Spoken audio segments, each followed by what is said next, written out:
Well, good afternoon and welcome to today's webcast with Stuart Black from Highland Council. Come over to Stuart in a second or two. I'm Ian Forsyth from Development Partners and we'll tell you a little bit more about what we're going to be talking about in a second. But first of all, let me get the important bit over. This is interactive. You have an opportunity not just to listen to the questions that I've already got in front of me here for Stuart, but also to submit your questions during the event, and we'll do our very best to answer as many of those as we can as the event progresses. You'll see just below the video box, in fact just a little to the left of Stuart on the page, sorry, a little to Stuart's right, you'll see a little discussion box. You just type your question in there, hit enter, and our team in the office will get those questions and make sure they appear in front of me on the screen. So if I haven't confused you completely with the rights and lefts, you know where the discussion box is. Let's have your questions through and we'll cover as many as we can. Today's webcast is very much about taking a look into the future, specifically for Inverness and the surrounding area. We've billed it as Inverness 2025. Stuart's the Director of Planning and Development at Highland Council. He was educated in Inverness, so he's a local lad really, but studied in Glasgow and Edinburgh before going off to work in London and then moving back to Inverness via Aberdeen. Prior to going to the council, he was with Highlands and Islands Enterprise, and in 2008 he joined the council as Director of Planning and Development, as I've already said. Director of Planning, Stuart, always people have in their head maybe a notion about, I'm building a house, the Director of Planning will be looking at my planning application. I think it's a bit more than that. So let's put today in context by getting you to explain a little bit more what's actually involved in the job. Yeah, there's really two parts to the job. The first part is the planning side of things, planning and building standards. I'd love to look at every application, but we get about 3,500 a year. We get more than any other authority in Scotland pretty much. So I've got the planning side of things, and that's applying for planning permission, whether it's a house, a wind farm, a major supermarket development or something like that. And in the building standards people, they make sure everything's been built safely and appropriately to the standards that are required. And then on the other side of things I have an environment and development section, and that's where we do things like Business Gateway, we have Highland Opportunity, we help people start businesses, we help grow small businesses. We also provide some finance through Highland Opportunity. Also look after tourism within the council, so an overall responsibility for visitors coming to the Highlands, working closely with Visit Scotland, who we provide some funding to. Within that section we help some of the destination management organisations around the Highlands. We also work very closely with other bodies, private and public sector, to promote the area. We work with the film industry as well, with a small section trying to bring films to the Highlands, and actually trying to make it easy for people when they get here to have the road closed or whatever they need to make sure that they can film. So that's the tourism side of things. We also look after some funding from Scottish Government called Vacant and Derelict Land, and that's designed to bring brownfield sites, former industrial or potentially polluted sites, back into use, which is obviously a good thing to do. That's been very active around the Inner Murray Firth, up in Caithness. We've used some of that funding to get NIG going again. And in addition to that, we have an area, countryside and heritage. We've got the biggest ranger service in Scotland. Right. They go out and they take young people and adults around the countryside. We've got the Great Glen Way and the West Highland Way. We have rangers on both of those routes. And that's really about educating people about the countryside. We're very heavily involved with the Eco Schools programme. So there's lots of things. I think people think Director of Planning, it must all be about development, housing, but actually we cover a wide ambit. Access is another thing, making sure people can get access to the countryside. That's obviously really important for tourism as well, because people want to get out and they want to walk and see the beautiful landscape we live in. So it's a wide range of activities. 230 staff, £12 million of budget is the nuts and bolts of it, but a great team, and I really enjoy the job. Right, so it's a lot more than just planning. Yeah, absolutely. I think we knew that before we started, but I think it's good for people to get a feel for where your remit lies. Yeah. Looking at that development side of things specifically, I mean, there's loads of doom and gloom. You only have to switch on the radio or the television. Everyone's talking things down. It's not the best time from an economic development perspective. What do you think gives Inverness a reason to be optimistic in that gloomy picture? Yeah, I think it's a very fair point you're making. Only today there's a lot of talk about the euro and the Greek elections and what's happening with the Spanish banks and things. Obviously, the funding situation is really difficult. Businesses are facing it, individuals, young people trying to get onto the housing ladder. It's really difficult times, and we're aware of that. Why be optimistic about Inverness and the wider Highlands? Firstly, because I think we've got a lot of things working in our favour. Ruaidh's last talk was about the campus. There are very few parts of the UK where you could say there's a new university and they're building a campus right in the middle of your community, right in the middle of your city, in the middle of your region. So, and universities are all about the future economy, because more and more jobs are going to rely on people's brain power and skills. Manual labour is still important, but will never compete on price with China or Vietnam or these other developing countries.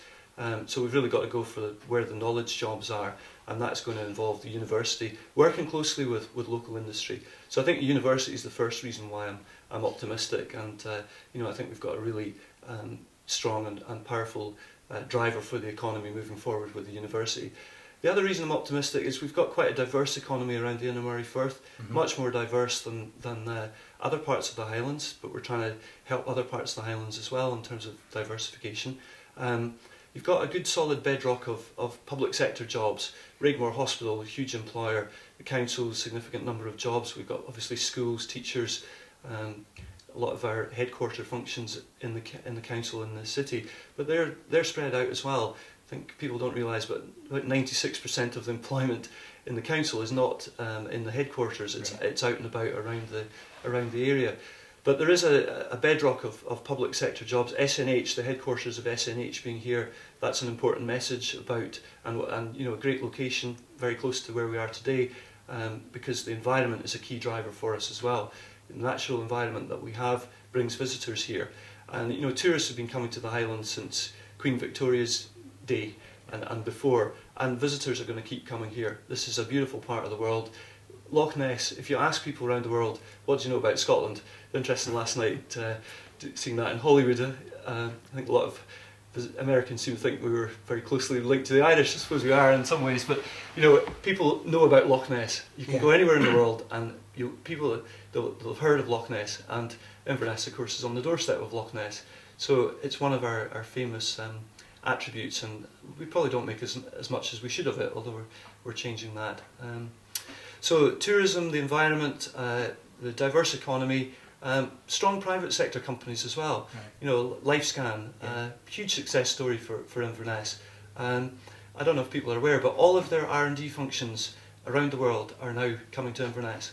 That's a fantastic vote of confidence by huge company Johnson & Johnson in the city and in the Highlands and in the community that we have, and the quality of people, and importantly the quality of people we can attract. Because a lot of LifeScan's top team, a lot of them are Scots, but they've also brought in people internationally from places like Gibraltar, further afield. Right.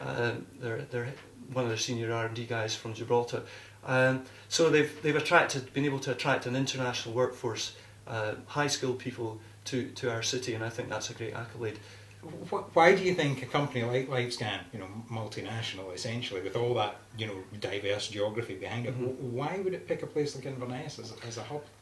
I think it's a lot to do with the quality of the workforce that we have in the Highlands, the skills and knowledge. That's why it links back to the previous point I made about the university being so important. Right. There's a great work ethic in the Highlands. My job with Highlands and Islands Enterprise spoke to a lot of private sector companies. And the work ethic in the Highlands is still there. There's a real keenness to do the best you can in any job, and I think that's something that Scotland as a whole has, but we have it in spades in the Highlands. And there's a real commitment, I think, to make the best of any opportunity you get. Huge loyalty as well. Relatively few people, if you talk to people in the contact centre industry, business outsourcing, there's a lot of movement between companies in certain parts of Scotland. Yeah. In the Highlands they have a very loyal workforce who want to continue to make that company a success, whichever one it might be. And that's something you pick up. So I think we've got quality people. We've also got it's a great place to live and work. It's fantastic quality of life. Within 10 minutes of Inverness, you're out in some beautiful countryside. Quality of the air. We've got great light. I mean, people in the film industry say this is a great place to film because of the quality of the light.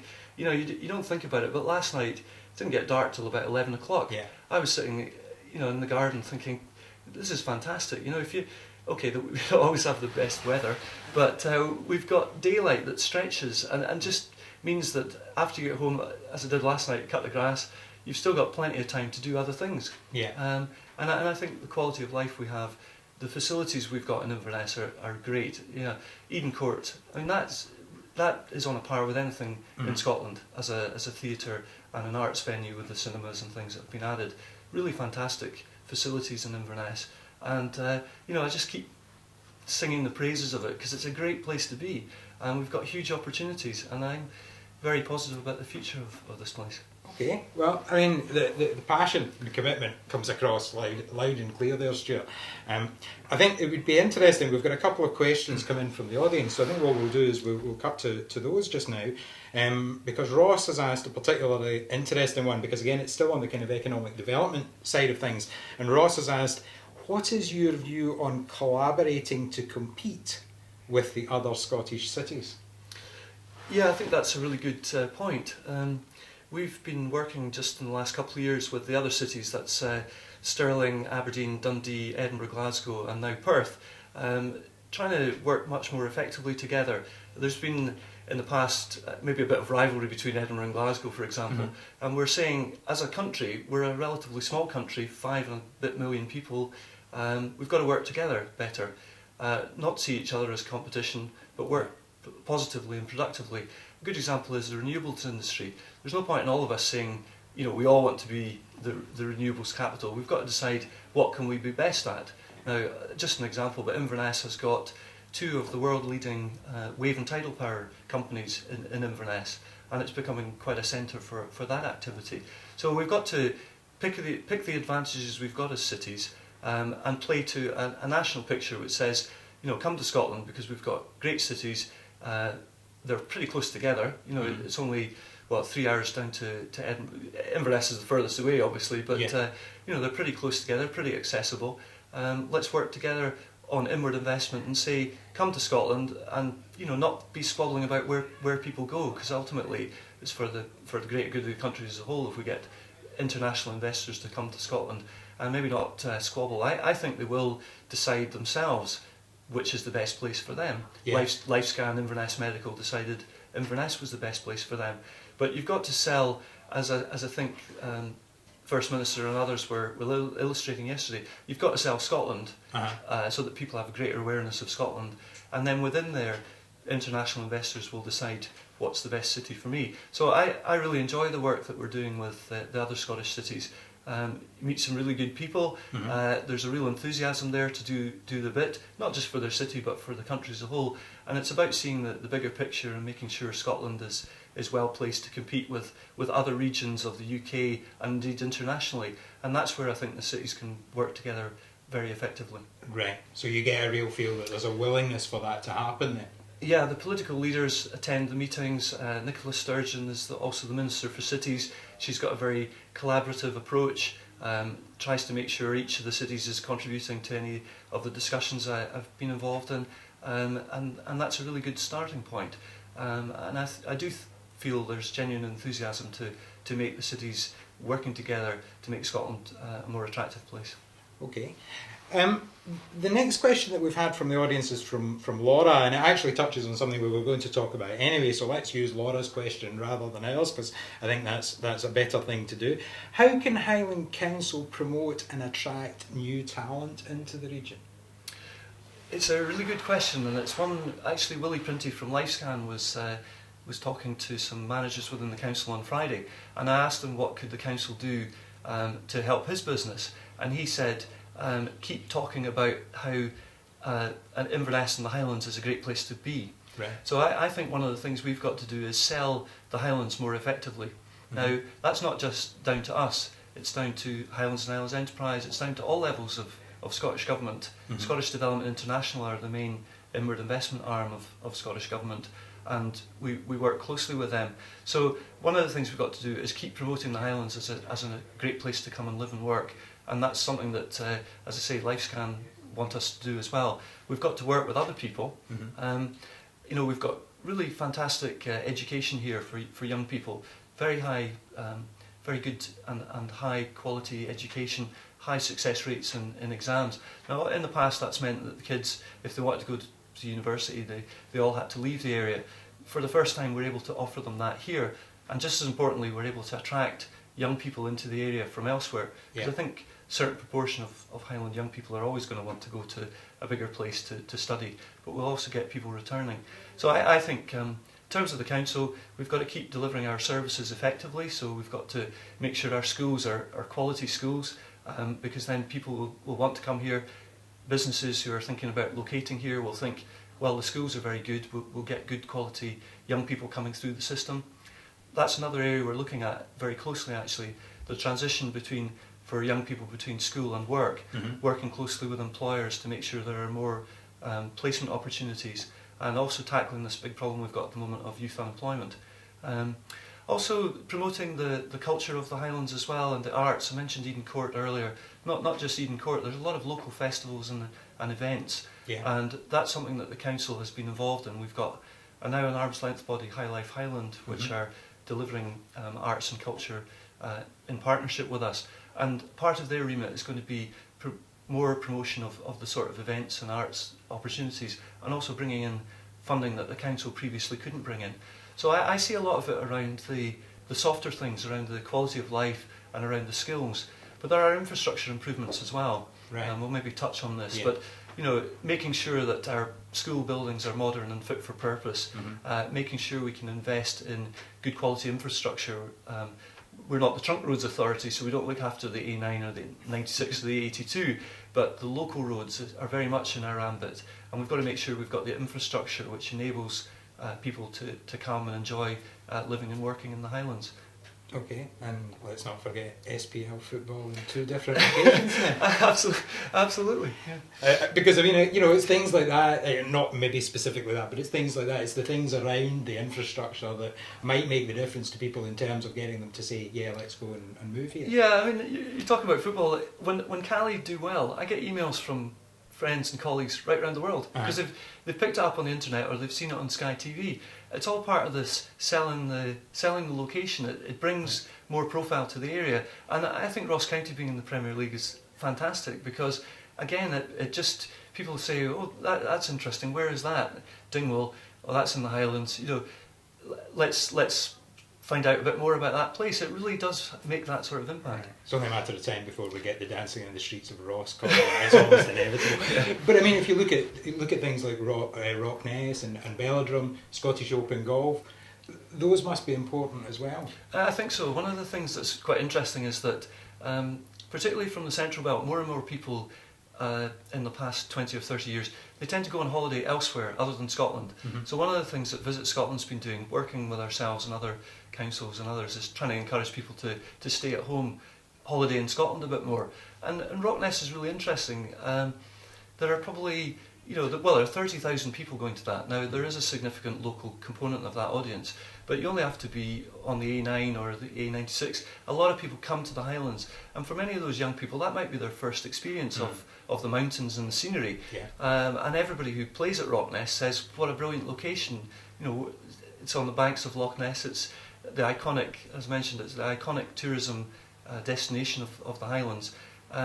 So that can be their first experience. Scottish Open Golf, that went around the world.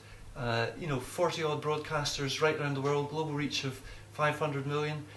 Peter Allis did a fantastic commentary selling the area as a place to come, not just to play golf but to visit. These things really put the place on the map. And then the people who bring these events to the Highlands, that's another job the council does. We make sure that the area is organised. The Olympic Torch was another one, just in the last wee while. There's a lot of planning goes into these events to make sure they don't go off with it. They go off without a hitch. They don't have any problems associated with them. Huge multi-agency effort with the police, the council, other partners, and all of that's about saying this is a great place to come. We can run events, we can run world-class operations like the mountain bike championships at Fort William, for example, the Scottish Open Golf. These are events that really bring the focus of the world on the Highlands, and we should be proud of what we've got. Okay. before anyone gets upset, we better mention the Curtis Cup as well. Curtis Cup for Nairn was a really important too, and a great victory for Britain and Ireland. Absolutely, perfect result. Another question from the audience from Stuart this time. You talked about the university feeding the knowledge economy and touched on LifeScan's R&D moving to Inverness. What else is in the pipeline to help sustain the knowledge economy in Inverness and the Highlands? Yeah, I think that's a good question. Certainly I know that Highlands and Islands Enterprise, they're always working very closely with their account managed businesses to try and encourage more of the research and development activity to happen. The university as well, they've got a very fledgling business school, but I think a business school that's got a lot of potential. And I think that will help encourage the knowledge economy. As I mentioned before, we've got a couple of really important R&D businesses in Inverness, AWS Ocean Energy and WaveGen, who are both really at the forefront of wave and tidal power, based in the city. Very small. We got another one recently actually. I think Aquamarine opened, Marine Current Turbines, who are another wave energy developer. Because the Highlands, Caithness, but also the West Coast, it seemed to be a real leader in wave and tidal power now. Yeah. So these are the examples of some of the businesses that I think will come to the city and are here already and may grow. And the linkage between those and the university is important because they need to have young graduates coming into them, doing a bit of work experience, doing some joint projects. There's knowledge transfer opportunities and things like that. And that means that these companies will say to others, this is a good place to be. Yeah. LifeScan's R&D, by the way, part of that was because the linkage with Raidmore Hospital. In the Centre for Health Science, there's a facility which has patients, university, UHI's diabetes department, and LifeScan all in one building. And that's pretty unique. And the Johnson & Johnson chief exec, I think, was over 2 or 3 years ago, and he said, this is fantastic because for a company like LifeScan, access to patients and access to the interaction with a hospital, that's really important. And that's one of the examples I would give of where there's been great collaboration between Highlands and Islands Enterprise, LifeScan, the NHS and the university. And if you bring all those groups together, then that's the start of the knowledge economy, and that's what we need to do more of. Okay. You mentioned Highlands and Islands Enterprise there, and obviously that's part of your background as well. How are the council, how's your department specifically working with High to promote all of these things? What's going on there? Yeah, we work very closely. In fact, before this morning, I was just speaking with HIE on a couple of projects. So we work very closely with them. Our role is more on the new start businesses and the non-account managed businesses, but we try and take them through to be account managed companies with Highlands and Islands Enterprise. We work closely with HIE on things like the Scottish Open, and they're also a funder of the project. So we put in a bit of funding from the council, as do Event Scotland, Visit Scotland, and Highlands and Islands Enterprise. So we work closely, and back to Ross's point about collaboration to compete, we've got to collaborate locally with all of our partners in the public and private sector, because businesses don't want to go to places where people are fighting. Yeah. If there seemed to be big friction between the council and the development agency, that's no use to anybody. People want to go to a place that's joined up and that's working together and that can see the bigger picture. And I think we've got that in the Highlands, and that's a real advantage for us. The size we've got, we're huge geographically, big geography, but it's a small community, and if there's a problem, if HIE's got a problem with the council, they can phone us up and we can sort it out, and vice versa. And the last thing you want to do is be seen to be an area where you're all fighting with each other and nobody gets on. We don't want that. It's not good for business. We've got to be seen to be an area that's cohesive, working together with a common purpose of making the place more successful. Okay. So, and you feel that that's working? I do, yeah. I know we build this as Inverness 2025, but one question from Norman is going to move us out of Inverness just a little bit, but I'm sure you'll be comfortable with that, especially given the fact that it's Skye we're going to go to. Could Stuart outline some innovative developments taking place or about to take place in other areas of the Highlands? And he said specifically South Skye, not just Skye, but South Skye. Yeah, well, if it's Norman, I think it might be. Norman is well aware of some of the things, but it's great to go around the Highlands and look at the different opportunities there are. And although we build this Inverness, absolutely, I said at the start I want to talk about the wider area. Well, a great example of the knowledge economy is Solmar Ostig. Solmar Ostig over the past 20, 30 years, I first went there in 1987. Solmar the big barn of Ostig, and it was the Gaelic College started by Serene Noble in Skye. And if you go there now, you see just absolutely what the university will make happen in more places, because the Slate Peninsula has just been transformed by Solomon Ostig. I think they employ around about 100 people. They have, several hundred students in the summer. They have smaller numbers right year round, but that community is vibrant now, and there's housing growth and so on. I know there are plans to build on the conferencing facilities at Solomon Ostig, because it's a fantastic location for people to go. If you haven't been, take a trip to Slate, because the campus that's been developed over the past 20 years is just fantastic. They've got a really modern, state-of-the-art television studio. They do training for Gaelic TV, for BBC Alba. It's just a brilliant location, and the buildings there and the landscape is just really, really iconic, I think. And thanks for bringing it up as a question. So if you want an example of how the knowledge economy and building on traditional Highland and Gaelic culture can really transform a place, then take a trip to Solomon Ostig and the south of Slate. And part of the developments there are also around housing, because the students and the staff, there's a significant demand for housing in that area. The council's played its part as well. We've improved the road, so there's a great road from Broadford to Slate. Right. It was all single track, or pretty much single track 30 years ago. It's a dual track road all the way from Broadford to Armadale. And again, that's about, going back to an earlier point, that's about the council providing enabling infrastructure that make it possible for some of these developments to happen. But Solomon Ostig, that's the knowledge economy. Okay, yeah, I mean, I've been to Solomon, and it is a fantastic location at the end of the day. I suppose it does, however, bring maybe another question, in the sense that you might say, okay, Inverness getting all of this attention, what is there in it for the rest of the Highlands, and indeed the islands, because it's it's much bigger than just Inverness. What can Inverness as a city do to help to promote these other areas? I think that's a really important point. Sometimes people think that it's Inverness or the rest of the Highlands. Yeah. I see it as very much working together. Inverness is the capital city of the Highlands. Everybody knows that it's the capital of the Highlands.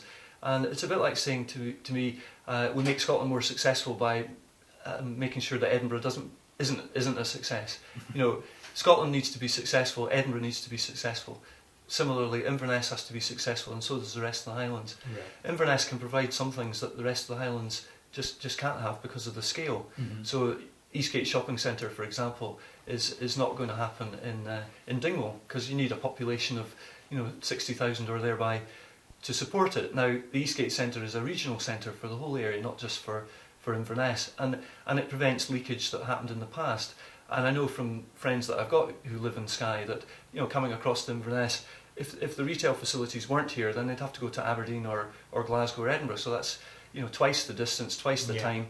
It makes, I think, a successful Inverness makes the rest of the Highlands a more attractive place to live. Right. And I also think Inverness benefits from success in other parts of the Highlands because of the retail spend that happens, but also because of the cultural facilities. Eden Court benefits. All of the facilities in the city benefit from having a successful area that it serves. Inverness won't do well if its hinterland isn't thriving, and vice versa. So I think the two things very much go together, and collaboration to compete is a good theme. Inverness and the Highlands have to collaborate to compete with the rest of Scotland, but we also have to collaborate because there are things that can happen in Inverness that other smaller communities can't support, but are definitely beneficial. Just another example, I think, of other areas that have significant opportunities. Caithness at the moment has an issue around Doonray and the rundown of the facilities there, and we've got to try and replace the jobs that are coming out of Doonray, which are high-paid, high-skilled jobs. Significant investment is happening at Scrabster Harbour, £20 million or so, to make that a fantastic deep water harbour. There's a lot of oil and gas developments off the west of Shetland, and Scrabster's ideally placed for those. But also in the Pentland Firth, we've got a world-leading resource in terms of wave and tidal energy, and that's why some of the companies that I mentioned are attracted to Inverness, but they're also attracted to Caithness. And we've got Maygen is a company up there which is developing the world's largest tidal stream energy farm, and that's happening in the Highlands. I don't think many people know that, but that's a 400 megawatt wave farm, sorry, tidal energy farm rather. that is a world-leading project, and it's happening in our area. It's happening in Caithness. And that's an example, I think, of how the knowledge economy is really making an impact in the Highlands and benefiting the whole area. Yeah, I mean, I like it's not an either or, and your Edinburgh analogy, I think that's absolutely spot on. Maybe moving over more to the sort of planning side of what you're involved in, and you touched on Eastgate there. There's always been some debate, or in recent years, been debate about things moving out of the city centre and moving to the east. What's your vision for the future role of the city centre of Inverness? There's a really important role for the city centre. Now, Inverness city centre is often people's first impressions of the Highlands, because they arrive on the train or they maybe come to the airport and get a taxi and they always head for the city centre. So I think the city centre is the first opportunity that people get to sample an urban environment in the Highlands. So it's a really important location for us, and we've got to bear that in mind. First impressions really stick. Yeah. So what you see when you come out of the station, what you see when you're around the Eastgate or the taxi rank, it matters. So the city centre as a retail environment, all town centres right through the UK are under pressure because of internet shopping, because of change in retail habits, and we're looking for new ideas around the city centre. We've got a development brief out at the moment which is looking at what's the role for the city centre. Now, more people are living in the city centre. There's a lot more residential use, particularly in upper floors, but also whole-scale new developments like the development where the La Scala cinema was in Struthers Lane. So more people living in the city centre is one thing. One of the ideas for the campus is maybe have student residences in the city centre, because students often like to be where the action is. The city centre, there's a lot more restaurants in the city centre if you think about Inverness from 10 years ago, and that's been a really important thing because visitors, the evening economy, the use of the riverside, these are really attractive locations. The riverside is a beautiful location. It's a prime location in Inverness that the visitors love to walk along the riverside. The hotels have now opened up and they've got far more opportunities to sit on the riverbanks, to sit along by the river and enjoy the views and things. So I think that's been really important. So I think the city centre will change. It won't just be about retail, it will be about residential. It's going to be about restaurants, speciality retail. We're looking at the market, for example. The Victorian market is a real asset for Inverness. Can we make more of it? Are there things that we could do differently? And some of the gap sites, can we make some developments happen? Maybe the former swimming pool site. Can we look at some of the unloved buildings in Bridge Street and just see what can be done about it? One of them has been improved. The other side of the street still needs some attention. But the city centre is a real asset for Inverness, and we've got to try and make sure it's as attractive as it can be. The council's invested about £6 million in streetscape works, right. And they're not finished. We've got to do more, but they've certainly made it more lively. There's a lot of public art in there. Not everyone likes it, but Inverness has got accolades for the sort of things it's been doing. We've got really attractive buildings like the townhouse, the castle, obviously people go and visit. So we've got to make a bit more of our assets, but the natural asset, the river, the view of Ben Wyvis, most cities in the UK would give their right hand to have anything like that, and that's a real asset for Inverness. Okay, I know we were chatting beforehand about population and population growth. The sort of development of the area has always been sort of based on the fact that there will be a continued growth in population. Is that still happening, or has that slowed down? Where are we with that now? Yeah, it's quite interesting. The Highlands, the population of the Highlands has been growing. From the last census, the 2011 census isn't out yet, but the 2001 census to 2010 estimates, population of the Highlands was around 209,000 at the last census, 2001. The latest estimates for 2010 are 222,000, so it's grown 13,000 or so. So it's still a place that people want to come and live and enjoy the benefits, the quality of life. Will the population keep growing? Inverness, if you look at the city, the population of Inverness is now around 59,000. 10 years ago it was about 53,000. So it's grown by about 7,000 people, which is really significant growth on a percentage terms, around about 10 to 12% growth over the past 10 years. Now, we did have quite a housing boom, as people know, in that period. Will it keep growing? may not grow at the same rate. Our development planning is based on a fairly high migration scenario, but in the long run, I think that's probably right. If you look at the university, for example, the UHI has got 1,000 extra places for this year, and it's got 1,500 extra places for next year. So that's 2,500 extra students. Now, they're not all going to be in Inverness, but a good proportion of them will be. And that sort of growth in student population, if you look at other cities in Scotland which have universities, Stirling, Dundee, student populations make up a far bigger proportion of those cities than they do in Inverness, and we're starting at a very low base. Right. So I'm pretty optimistic, and on the economic side as well, you know, we haven't touched too much on things, but if you look at the activity at NIG, there's also interest in Ardasir. You could have significant numbers of new job opportunities in both these facilities. NIG, in fact, already creating a lot of new jobs, as you're aware. So there's scope for quite significant employment growth, because ultimately population growth, it can create its own momentum, but it does need an economic driver there. Right. And I think the university provides one, but it's not just the university. We've got a lot of other growth industries which we touched on earlier. Okay, we'll come back to that same subject just in a second or two, but just if I could just encourage people, we had a nice wee flurry of questions at the beginning there. It would be good to have some more. We're only about 15 minutes away from the end. I've got plenty of questions I can keep going with Stuart, but it would be fantastic to have yours as well, so please send in your questions so that we don't end up running out of time and not being able to cover them. Don't leave them to the last minute, get them into us just now. We build this as Inverness 2025, so looking forward that distance, try to do the mental arithmetic, it's struggling badly, however many years, 13 years, look at 13 years ahead. What sectors do you foresee providing jobs in the area then? I mean, if you had a crystal ball or whatever the council use. Yeah, I think it's very difficult to precisely say which sectors, but I'll give you some thoughts on this. The campus, which you talked about last time, is an enterprise area, and it's got a particular focus on life sciences. Now, we've got the hospital, we've got LifeScan, we've got the university. We should be able to grow our life science sector, because that's one of the few it's not one of the few opportunities, but it's a really significant opportunity, and it's one where we've already got a bit of a track record with LifeScan. So I would see life sciences still being important. We've also got the Scottish Agricultural College, which is a relatively small player at the moment, but it's planning to move to the campus as well. They do a lot of veterinary science. So we've got a crystal of opportunity around life sciences, and in fact LifeScan's the biggest medical devices company in Scotland. So people often don't realise that. You know, 1,100 people, that's a significant employer.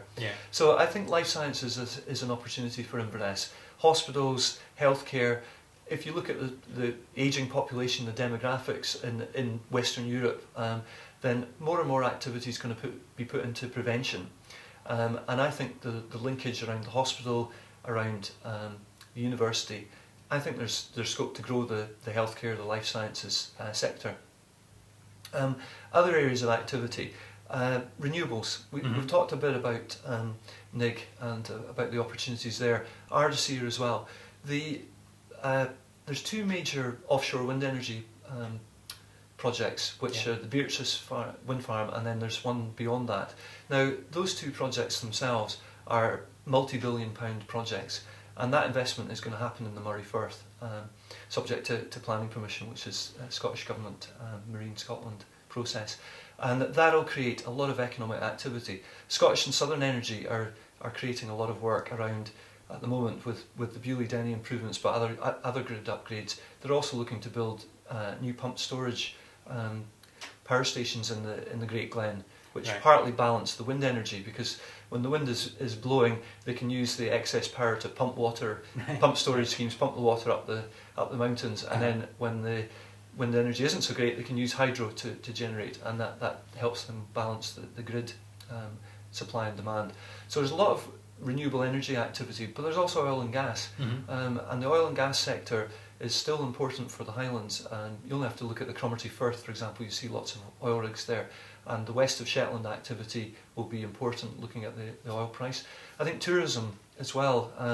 You know, Inverness is the second only to Aberdeen in bed occupancy in hotels. Now that tells a story. People want to come here. the airport and the flights, greater connectivity, the Schiphol flight, really excellent. Potentially further international flights. There's flights to Germany during the summer, for example, to Dusseldorf. So people coming for short breaks to the Highlands will be important. So tourism will still be significant.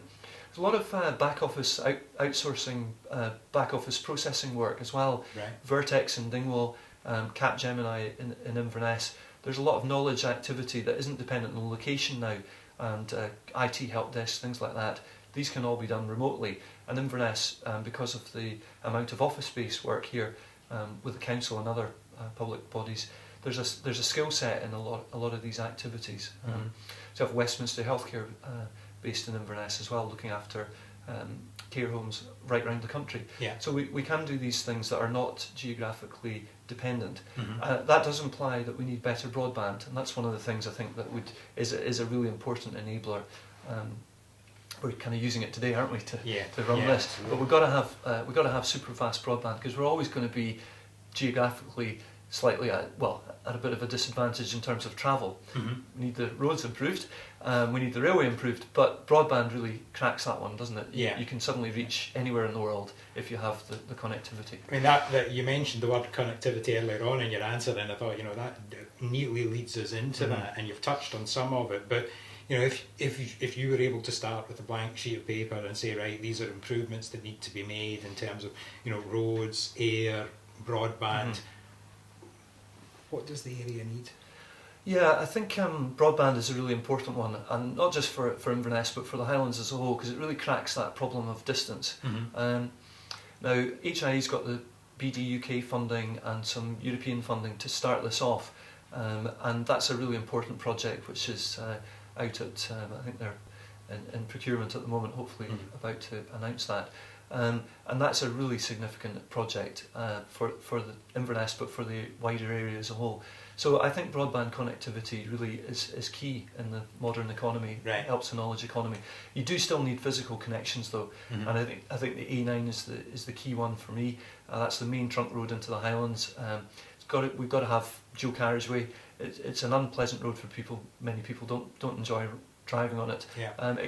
When it's quiet, it's a fine road, but when it's busy and there's lorries on it, it's not a great road. It's not a great experience for visitors, and I think it's quite confusing the switching between single and dual carriageway. So the A9 is a really important one. The railways are significant too. A faster journey time. You can get to Perth within 2 hours, but then it takes quite significantly longer than it does by road to get to Edinburgh and Glasgow. So speeding up the rail links and also enabling you to work on the railways. One of the connectivity project we've got with the other cities is improving the connectivity between the cities on the transport corridors. So I would say that broadband is the one that I would put the investment into as quickly as I could, but not far behind that would be the road. The airport, the infrastructure there is great. It's just getting more use of it. More people flying from Inverness, and more people using Inverness, particularly the Schiphol link, but other links into Europe would be excellent if we could achieve them. And at a practical level, from Highland Council's point of view, you said earlier on, you don't have direct influence on trunk roads. I mean, what can you actually do to, for example, encourage the A9 to be dualled more quickly, or the broadband adoption? But let's take the A9 first of all. Well, we are not the roads authority for the trunk roads, but we do work closely with Scottish Government. Again, working with the cities, the intercity connectivity is one of the themes for the collaborative work. Right. So that includes obviously the A9, and we need to work locally. The Highland Council politicians work closely with the Scottish Government counterparts, and I think everybody recognises the importance of the A9. So it's just putting that message through. The business community need to do it as well, and it's making sure that we give that sufficient weight and priority, and that all helps. We work closely with Scottish Government on trunk roads. We're doing a bit of work, for example, on the A9 North at Berrydale. We're just doing some design work, which we're putting. The council's got a paper going to it next week about putting some funding into some design work there. So we work closely with Scottish Government. Back to the collaboration point, we've got to collaborate with colleagues in Scottish Government and Transport Scotland, and make sure that if there's slippage in projects elsewhere in Scotland, that the projects we've got in the Highlands get to the top of the queue. Right, so it's about making a good case for these things, essentially. Changing tack slightly, I mean, let's get all topical. Brave had its premiere last night, and there's been a lot of talk and a lot of buzz and excitement about the potential spin-offs for the Highlands generally. What's your take on that one? Well, Mike Campley, who's the chairman of Visit Scotland, he's been talking about Brave for the past 2 years, and I think most people are going, well, you know, what's this film all about? It's a Disney animation. It's going to reach many people around the world. I think it's a really interesting story. There's a premiere happening in Inverness on the 1st of July at Eden Court. It's going to bring a lot of attention to Scotland. It's a magical mystery story, a red-haired heroine in it, and I think it will create a lot of interest in Scotland. But what we've got to do is turn that interest into business opportunities. So Visit Scotland are putting a lot of money into a marketing campaign. Got to make sure that the visitor experience when they get here matches the opportunities that Brave suggests. But I think it's going to be a really good film for promoting Scotland. And films have done that in the past, whether it's Braveheart, Rob Roy, whole range of films. We work closely in the Highland Council with film companies coming to the area. Recently we've had the latest Batman film, we've had James Bond. All of these things are set in fantastic Highland landscape and scenery, and we work closely with other parts of the council to make sure that the filmmakers' experience in the Highlands is a good one. Hotels are really important, putting on early breakfasts and late dinners and being film friendly, so we've got a scheme to encourage that with Visit Scotland. So film is a really important marketing tool for the Highlands and for Scotland, and that's why Brave's such an important film. Okay. And I think I've got one other question here I'll take from the audience, and just one that I wanted to finish. It's quite a long question, but I'll go with it from the top. So, very encouraging to hear comments regarding improvements in transport, travel infrastructure in particular, improvements to allow faster journey times by rail and ability to work whilst travelling with enhanced broadband on train links would be such an improvement to work-life balance and business efficiency. So, it's really about broadband on trains. Yeah, well, it's a really important point, and it's one we're working on with colleagues in Transport Scotland, Network Rail. There's a new franchise for ScotRail coming up, and I think people are realising they should have had it in the last franchise. Of course, you can use Wi-Fi on the East Coast train, which is the main line train that goes out of Inverness at 7:55. I'm sure most people have been on it. But we need Wi-Fi connectivity on the ScotRail services, and that's certainly something that's been looked at, and it's part of our cities project to get that, and also to get mobile phone coverage, because mobile phones are something that also, you can't make a continuous call, and it breaks up from time to time on the journey south, which is frustrating. So these are things that are being looked at as part of the 7 cities work, and I'm determined that we'll make that happen, as are other colleagues, so we'll work on that. We'll try and achieve it as quickly as we can. Right, and something direct can be done there. We're getting very close to the end, but I'm kind of keen to round off with a question. It's probably a little more personal in terms of you've been very enthusiastic about the area, and justifiably so. So at a personal level, you've got a day to spend in Inverness and doing whatever you like. How does Stuart Black spend a day in Inverness? Well, I'm usually taxiing my children around to mix. That's reducing because one of them's at university now. But one of my favourite things is to go for a cycle, and I like that because it just clears your mind, and there's such beautiful scenery around.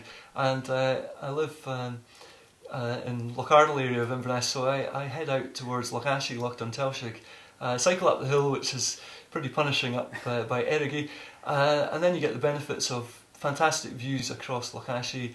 You can see down the Great Glen, and I like to cycle around there. If I got back lunchtime, probably a quick lunch, and then with any luck down to Callithistle for the afternoon. And then my wife and I, we sometimes take the kids with us. We like to go and eat. There's a great choice of restaurants in Inverness, and somewhere maybe down by the river or around the city centre, and that's the way I like to spend my Saturdays. If I get a free Saturday now and again, that's the kind of thing I do. But within 10 minutes of Inverness, you're in some of the most beautiful scenery in Scotland, and it's just a great place to live and work. Okay. But of course this year you will venture over the bridge to Dingwall occasionally, yeah? I will, and I'm very pleased Ross County got promoted, and I'm looking forward to the local derbies. I'm sure. Well, thanks very much for that, Stuart. That's been really, really good. There might be one or two questions that we didn't manage to get to, but we have unfortunately run out of time. If there are questions that we've not covered, what we will do is, as soon as the live broadcast is complete, Stuart and I will record those questions and we'll put them online so that you can get a chance to have a look at them later.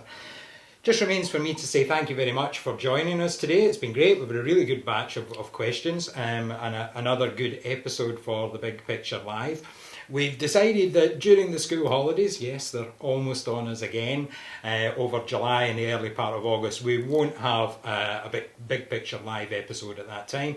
But our next one is scheduled for the 28th of August. That's Tuesday the 28th of August with Alistair Kennedy, who's Communications Director at the Global Energy Group, and he'll be talking about the exciting developments at NIG, and of course the Global Group generally, one of the shining lights I think in the Highland economy at the moment.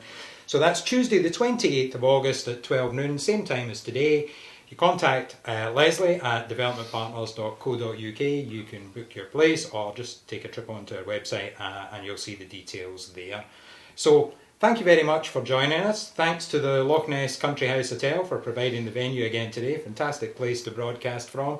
And it just remains from me to say have a great summer. If you are working in the tourism trade, hope you're really busy. If you're not working in the tourism trade, then have a great time and put your feet up and enjoy hopefully some decent weather and golf and all the other things that are coming to Inverness. Thanks very much for joining us, and we'll see you again next time.